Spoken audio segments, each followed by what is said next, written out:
Tonight, we journey into the darkest corners of 1990's Baltimore City, famed for its blue-collar grit, but haunted by a chilling presence.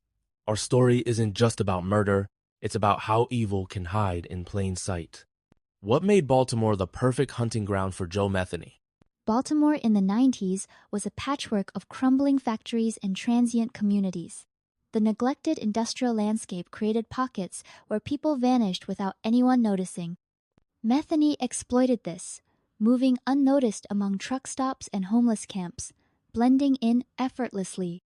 So, in a city already struggling with crime and poverty, Metheny was able to prey on the most vulnerable, almost invisible to authorities. It's a chilling reminder of how urban neglect can become a killer's camouflage. Exactly. When the social fabric frays, predators find opportunity. Metheny's story is as much about a city's failings as it is about one man's depravity, and that's where his twisted tale begins. Let's dig deeper into Metheny himself. On the surface, he was a truck driver and everyman. But what do we know about his past that hints at what he'd become? Metheny's childhood was marked by neglect. He claimed his mother abandoned him, though she disputed this. He drifted into drug use and petty crime, eventually serving time in prison. Psychologists often point to this unstable upbringing as a common thread in serial killers' backgrounds. And yet, most people with difficult childhoods don't become murderers. Is there something unique that set Metheny apart? His own admissions reveal a total lack of empathy. In interviews, he coolly described his crimes, almost boasting. Experts liken this to psychopathia condition, where the usual brakes on violence and cruelty just don't exist. Sadly, no one spotted the warning signs until it was far too late. A murderer is one thing, but Metheny's crimes went a step further into cannibalism. What drives a person to such an unimaginable act? Cannibalism is often about power and domination. Metheny claimed he wanted ultimate control over his victim 7 in death. Historically, cannibalism in serial killers is exceedingly rare, seen in cases like Jeffrey Dahmer, but Metheny's added a public twist. You're referring, of course, to how he didn't just consume the flesh himself, he sold it. That's a line even most serial killers don't cross. Absolutely. By serving human meat to unsuspecting customers, Metheny blurred the boundary between predator and society, forcing ordinary people into unwitting participation. It's a psychological horror as much as a physical crime. Let's talk about the infamous burgers. Metheny set up a roadside food stand, mixing human flesh with pork and selling it as a special recipe. How did he get away with this for so long? He chose victims from marginalized group sex workers, the homeless people whose disappearances raised few alarms. The meat, heavily spiced and grilled, masked any unusual taste. Customers even complimented the unique flavor, never suspecting the truth. It's haunting to think the community not only missed the warning signs but actually praised what was happening.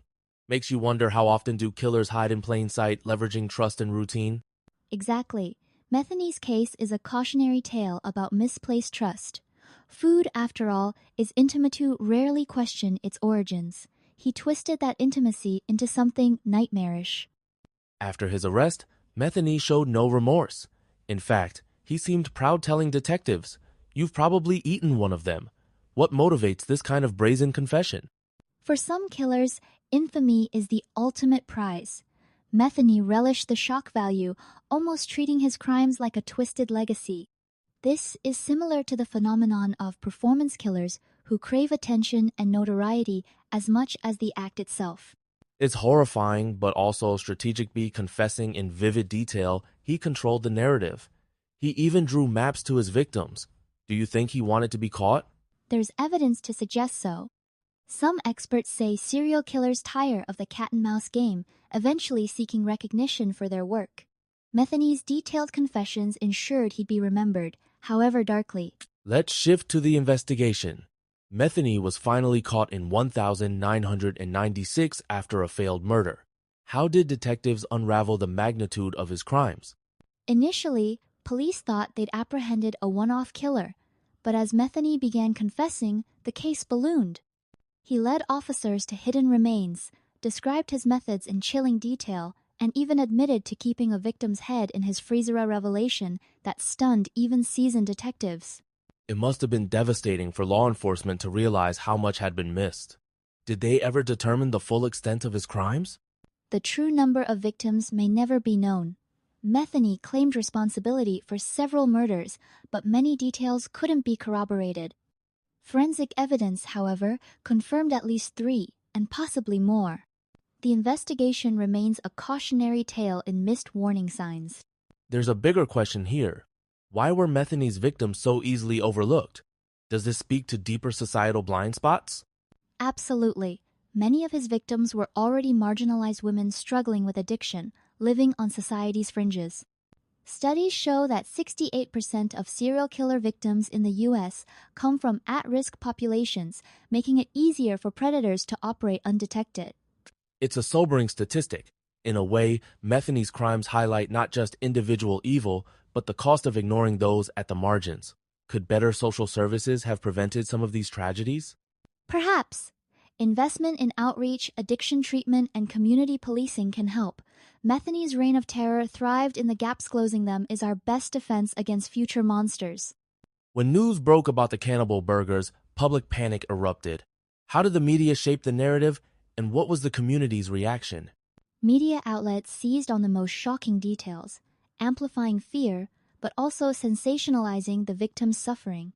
The cannibal butcher label became infamous. Community members reported nightmares and even refused to eat at food stands, despite reassurances from health officials. It's a double-edged sword. Media coverage raises awareness, but also risks turning horror into spectacle. Do you think true crime stories like this help or harm our understanding of real danger? It depends on the approach. Responsible storytelling can drive reform and empathy. Exploitation only deepens trauma. Metheny's story, told with care, reminds us of the real lives lost, not just the lurid headlines. Metheny was sentenced to life in prison and died behind bars in 2017. Was justice truly served, or does his legacy still haunt Baltimore? While Metheny's incarceration ended his spree, his crimes cast a long shadow. For families of the victims, closure remains elusive, especially for those never identified. A 2018 study found that in 40% of serial murder cases, not all victims are named, compounding the pain. So for some, the scars never fully heal. Metheny's case lingers as a cautionary tale about evil, yes, but also about the dangers of complacency. Indeed, his story is a grim reminder to remain vigilant, to look out for the vulnerable, and to never assume the ordinary is always safe. As we close, what can we learn from Metheny's horrific spree? How do we prevent such horrors from happening again? Prevention starts with awareness of both individual pathology and societal neglect. Strengthening mental health services, supporting at-risk populations, and fostering community vigilance are crucial. The more invisible people are, the greater the risk. It's a sobering call to action. If Metheny's case teaches us anything, it's that monsters thrive where we refuse to look. The responsibility to protect is collective. Absolutely. By facing these nightmares head-on, we not only honor the victims, but build safer communities.